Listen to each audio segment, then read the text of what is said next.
Welcome back to our 2-Minute Tuesdays with Trish and Pastor Dave. 2 minute two. All right, today's question. If you read it through, the Bible has all kinds of spicy parts. Ooh, jalapeno, habanero, or we have to ghost pepper. Cheetos. Oh, wait, Holy Ghost pepper. This doesn't count in the 2 minutes, right? The question is separate. Okay. Yeah. So we can make all the spicy Exactly. jokes we Yes. want. Okay.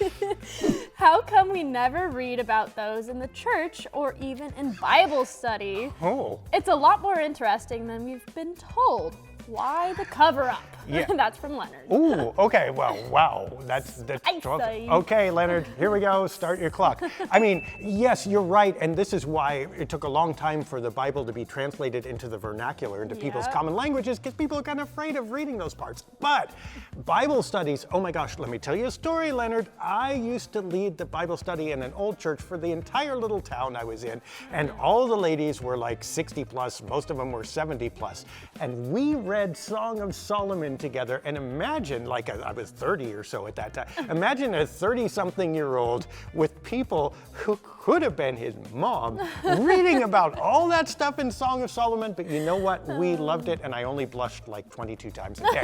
Anyway, so we do read some of those in Bible study. Why don't we read more of that in church? Well, what is the purpose? And it's not because we're all moralistic and have issues against any kind of sexuality, or actually there's a lot of violence in there too. We have to be careful about that. But what's the purpose? The purpose is not to come together and say, let's gather around this, blah, right? It's rather to be inspired to hear words of grace and wisdom and hope, and certain parts of the Bible are better for that purpose on a Sunday morning than other parts would be. If you want to hear those other parts, you probably can. You just got to ask, and probably not during a sermon on Sunday morning. We find another venue, another discussion group for them, and we have no problem doing that, at least here. So you're right.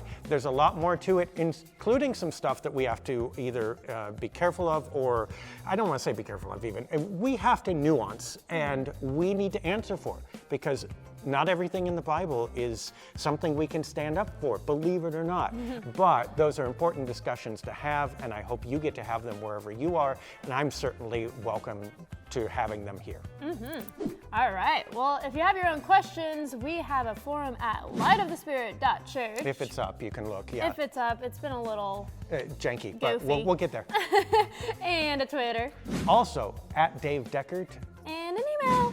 pastor at sov-id.org. You can also find some of our videos at My Boise Church, or on our Facebook page, or on our YouTube page. There are lots of places. Maybe we know someone who can list those underneath there. I don't know. Who's that? There's a magic Who's that? magic fairy. There's a magic underneath fairy who does all the graphics. Trisha put it all on there. That's right. Okay. All right. We will see you next week for our next video. Bye.